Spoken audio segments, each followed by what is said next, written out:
Chapter 4. Back o' All, October 1884. Hannah Gums was out behind the thatched roof's shanty using a long-handled wooden paddle to lift up steaming, dripping clothes. Charcoal from nearby Puerto Rico glowed beneath the large cast-iron tub. Lye water boiled. Fumes rose from it, and it lodged in the light, warm rain, clearing nostrils in one whiff. Back o' All smelled of poverty, rain or shine. Timothy shouted happily, "I be going to see Tante Anna." Hannah was not Timothy's aunt. She was no kin at all to him. She found him asleep on her doorstep at cockcrow time, just before he was crawling age. The note attached to the box, painfully written, said, "Timothy." Nothing else. But real aunt or not, she'd raised him like a son. A faded blue bandana on her head, she was wearing a worn cotton blouse and a long skirt. No shoes. She turned and gazed at him. "You going to prentice?" She'd been talking to a woodworker on Frenchman Bay Road, where she delivered wash, about Timothy becoming an apprentice. Learn to make furniture from Brazilian mahogany. The craftsman he would be. That was her hope. "I be a cabin boy, Tante Anna," Timothy said stubbornly, hurt that she wasn't pleased he was going to make his way in the world. Grasped his own goal at last, a large, handsome woman with a face nearly as round as a pie. She narrowed her wise, deep-set brown eyes. Who said? She was not one for yabba-yabba talk, sensed this chatter. After she was freed, she had refused to work for the estate Alborg, a sugar plantation, where she was born and had lived most of her early life. She was proud and independent, though sometimes hungry. Her husband had died the year before she'd been blessed with Timothy. She never had a child of her own. Until 6 years ago, she had been a coal carrier, 90-pound baskets of it pressing down on her padded head as she went up the steep gangways. Sweat had run down her body in thick rivers, even in winter. An ore penny a basket was what the singing coal girls got. They sang about hard life, keeping a rhythm with their steps. Then her legs and neck gave out, and she took up washing and ironing. Hannah Gums knew how cruel life could be. Timothy didn't.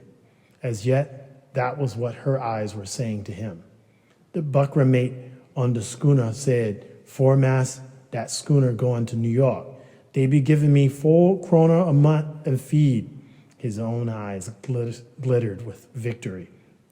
Hannah Gums sighed, picked up an armful of dirty laundry and dropped it into the pot.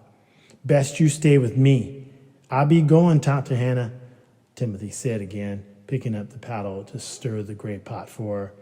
"'Tis a hard life you asking for," she said. "No harder than working in the fields." A slight nod said she might agree, and there wasn't that much field work on St. Thomas anymore. The early plantations were mostly in ruins.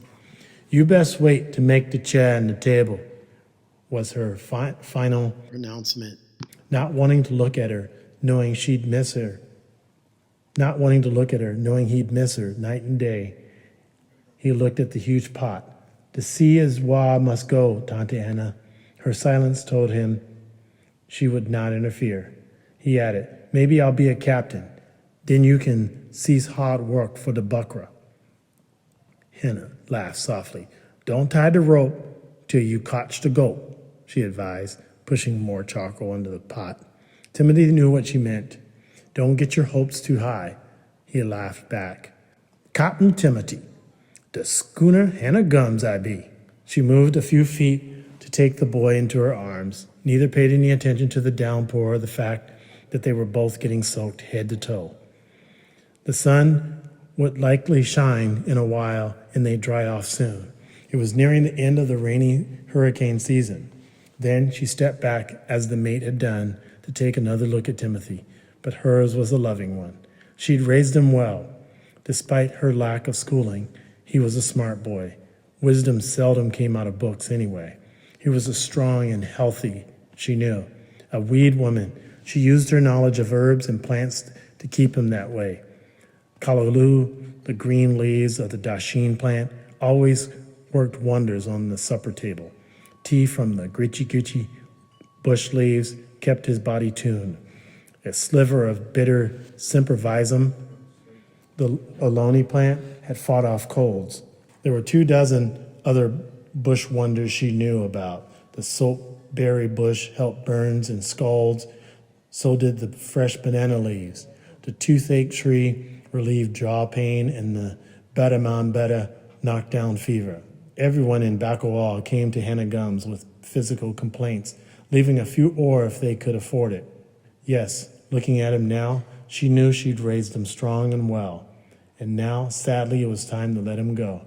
She'd miss him as if he'd come from her own loins, but it was time for him to be as proud and independent as she was. He hurried off to tell everyone in Bacawal that he was going to be a cabin boy aboard the Omega. By nightfall, he located his 2 best adult friends, Charlie Bottle and Warbert Averill. They lived down island. He excitedly told them he was going to sea at last.